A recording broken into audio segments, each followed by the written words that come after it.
Mouyema Sénatelia Okidalatelia. On a appris à travers les médias sociaux l'interpellation de Mamadou Traoré alias le roi. Je rappelle que le roi se targue d'être un homme politique malien qui n'a aucune base, qui n'a jamais été élu, qui n'a aucune assise politique sociale dans notre pays, mais il se targue entre griffes d'être un homme politique qui ne veut rien dire. En réalité, c'est de la sémantique et du quasi dialectique, c'est du sophisme menteur.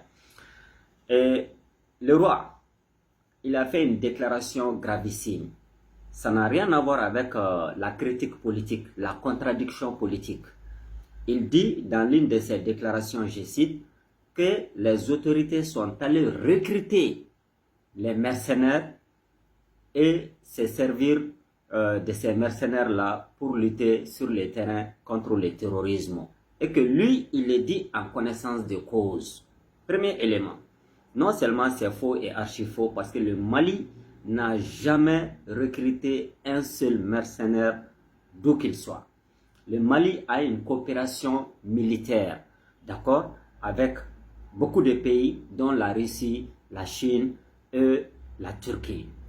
Donc du coup, lorsque Mamadou Traoré alias le roi affirme sans aucune preuve palpable, d'accord, pour dire qu'il y a des mercenaires au Mali et que ces mercenaires-là se battent sur le terrain avec les forces armées maliennes, ou bien c'est ces mercenaires-là qui protègent les autorités de la transition. Donc ça, c'est une allégation gravissime, c'est de la diffamation pure et simple. Deuxième élément, voilà des déclarations qui font partie de l'un des éléments de langage de l'impérialisme et du néocolonialisme français, de la CEDEAO et de toutes ces ONG qui font des rapports à charge contre les forces armées maliennes.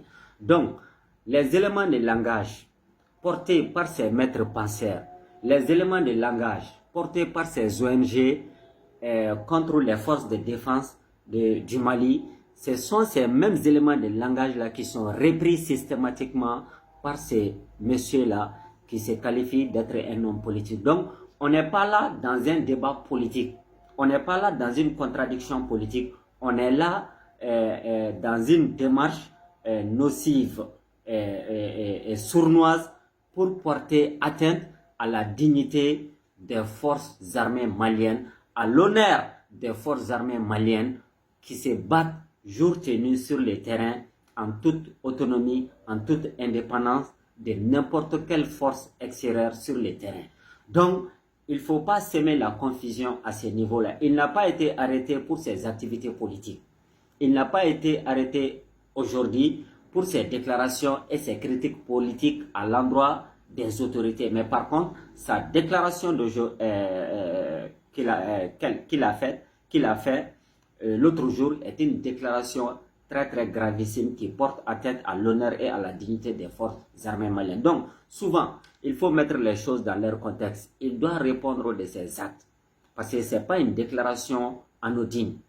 Ce n'est pas une déclaration... Vous voyez, le journal Le Monde vient de publier un article aujourd'hui accusant les forces armées maliennes de tous les crimes, de tous les oiseaux, de tous les noms d'oiseaux contre les populations civiles.